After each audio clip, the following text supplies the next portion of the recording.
Hello and welcome to this security webinar where I'll be showing exactly what happens when you click on a malicious link. This is something I wanted to do as Cambridge Network's email security expert. So I've put together this short demonstration to show how a common type of phishing attack is carried out. The idea is to show you how this kind of phishing attack works from both sides. So you can see some of the things to look for, but you'll also know why you're looking for them. And keep in mind, this demonstration is centered around Microsoft 365, but exactly the same principles and techniques would be used no matter what site you're logging into, whether it's 365, Exchange, or even TikTok. Now, what I'm about to show you is based on a real attack that we've investigated. And as it's such a common one, I wanted to demonstrate exactly how it's carried out and also how it actually bypasses MFA. So let's see what happens when you click on a malicious link. Here goes. Okay, for the purposes of this demonstration, I am John Doe. Now I've just received an email from one of my contacts. Now you may have already spotted this is quite a dodgy looking email, but I'm in a bit of a rush and I'm not really paying much attention, and I just really want to see this purchase order, so I'm going to click on the link and this will take me through to a 365 login page.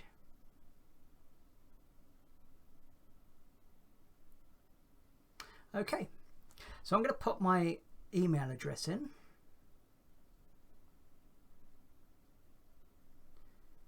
Now this may take a moment, and that's partly because it's actually redirecting. Okay, I'm just going to pop in my password.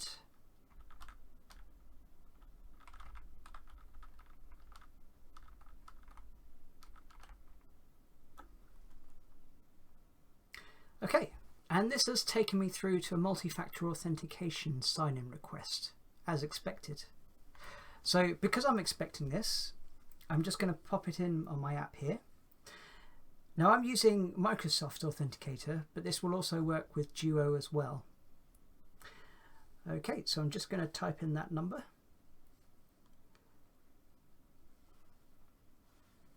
And I'm going to sign in.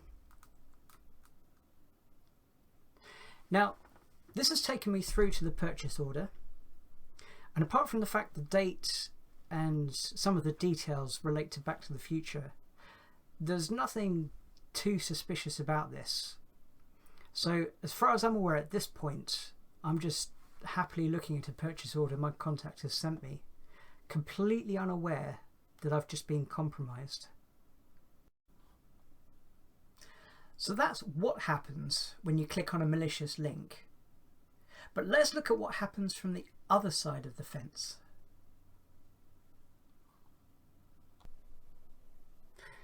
Okay, so let's flip things over and have a look at the same attack from the point of view of the attacker.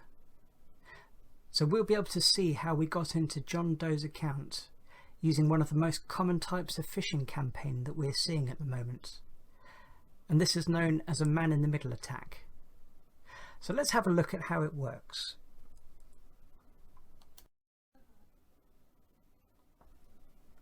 I sent this email from a Gmail account to help get past the mail filters, because email servers such as Gmail and Yahoo have their own authentication in place. It's fairly common for attackers to do this and to set the display name to someone you might expect to receive an email from, such as one of your contacts.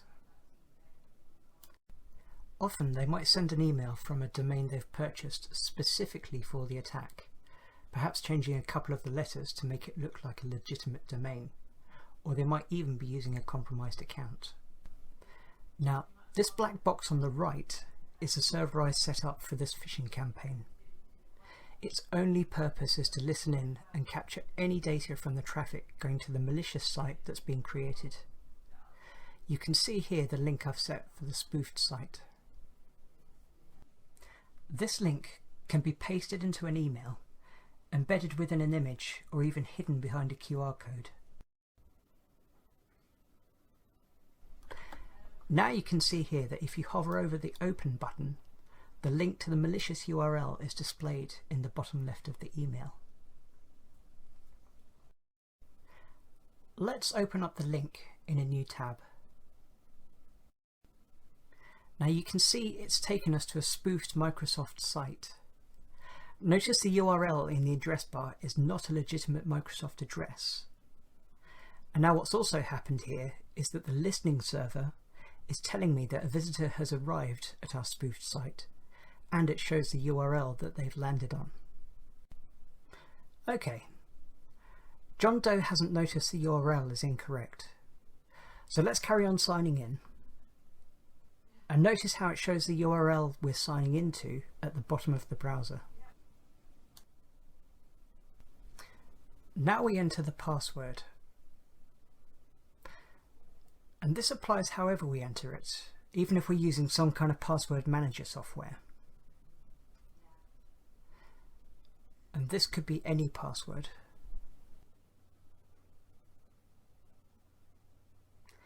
As expected, we get the multi-factor authentication pop-up.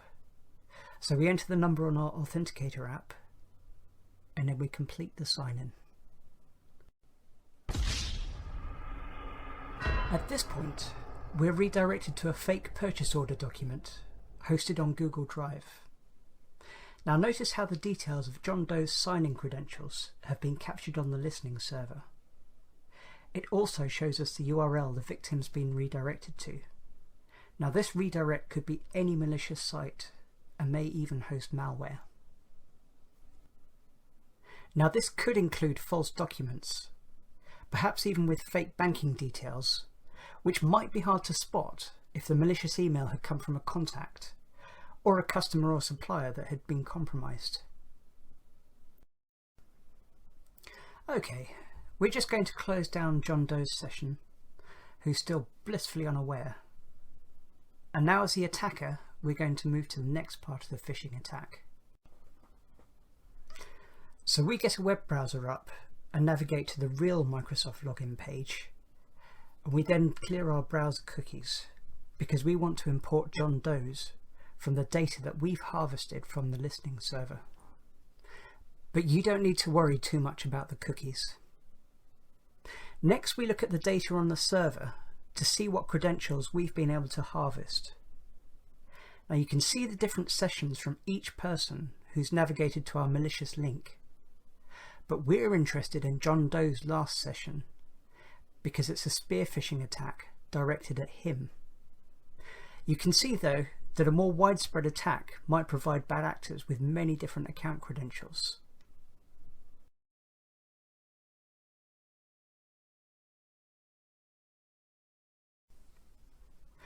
Okay, so we've got all the data we need for the attack here. So we're going to copy John Doe's cookie data from the listening server and we're going to paste it into our own browser. Then all we need to do is hit refresh.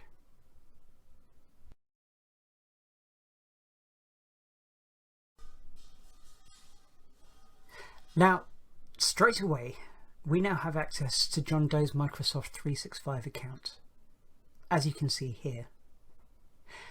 And this gives us access to his entire infrastructure. Now this means we can view his emails, and we could even send malicious emails from his account.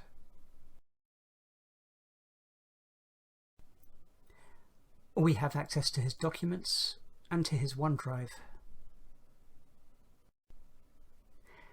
Now we can even get to the company SharePoint, and we can view any SharePoint documents that John Doe has access to. This kind of man-in-the-middle phishing attack is simple for a bad actor to perform, and it works with almost any kind of site. This particular phishing campaign was based around Microsoft 365, but the same principles apply to any site that requires login, be it Microsoft, Facebook, LinkedIn, or even the government gateway website. This is why it's so important to remain vigilant and look out for signs that you might not be on a legitimate site. If in doubt, use a link you know to be correct. With all the technology out there to protect us, it's ultimately up to us to protect ourselves. So hopefully this demonstration helps arm you with the knowledge to do so. So there you have it. Now bear in mind, I'm not a hacker. I don't spend my nights in the basement tapping away at code or whatever the cool hackers are doing these days. The only reason I know how this kind of thing works is so I can help protect you. But to be honest, if I can do it, just goes to show how easily an attacker who's dedicated can put this kind of thing together. Now it's worth keeping in mind that this was essentially a real attack, and I hadn't actually whitelisted anything to make sure it got through. The mail filters didn't block it because I made the message look just genuine enough, and also because nobody has actually flagged this as spam yet. Now this is what's known as a zero-day attack. As far as any kind of tech is concerned, it's essentially an unknown entity at this stage. I'm just going to briefly show you a couple of examples of similar real attacks that we've seen recently. I made it pretty obvious that this was a dodgy email, but attackers generally are a little bit less blatant these days. Okay, so this is a similar man-in-the-middle style attack. Now one of the first things to notice is the address that it's come from, which is btinternet.com. Now similar to how I set up gmail.com, BT Internet have their own authentication, so the attacker doesn't need to buy a domain and worry about setting up authentication on that. Also, the link itself in this particular email is hidden behind a QR code. Now, if you were to follow this link, it would take you to a government gateway website. And if you were to put your credentials in here, again, the attacker would have access to everything at that point. Also, notice how the URL doesn't point to a government website. It actually points to selfvat.com, which is a site the attacker registered recently. The idea behind that is that the internet hasn't yet had time to realise it's a malicious site. And this is another form of zero-day attack. The last example I wanted to show you just goes to show how difficult it can be to spot when they sometimes hide things very sneakily. So in this example, what they've done is they've bought a domain similar to a domain they're trying to spoof, but they've added an extra E. Now, what they've also done is they've put the genuine website at the bottom of this email. So if you were to click on it, it would take you to the genuine site, and you could very easily mistake this for an actual genuine email. At Cambridge Networks, as a team, we're constantly reviewing and where we can implementing the latest tech. We do go beyond the standard mail filtering policies to help protect you, but the technology is almost always developed to try and plug vulnerabilities that are already out there. It really is a constant game of cat and mouse where the attackers are usually a step ahead and then the tech has to catch up. This is why security awareness is so important, because the biggest vulnerability is always going to be the human factor. Security awareness training is something that we're really keen to promote, and as I mentioned, we're always looking at other layers of security as well. Well, I hope you enjoyed this and you got to see things from a different perspective, and also to see what you need to look out for and why you need to look out for those things. If you're interested in security awareness training for your company, please go to the link in the description. I promise this isn't a phishing link. Thank you so much for watching, and until next time, take care.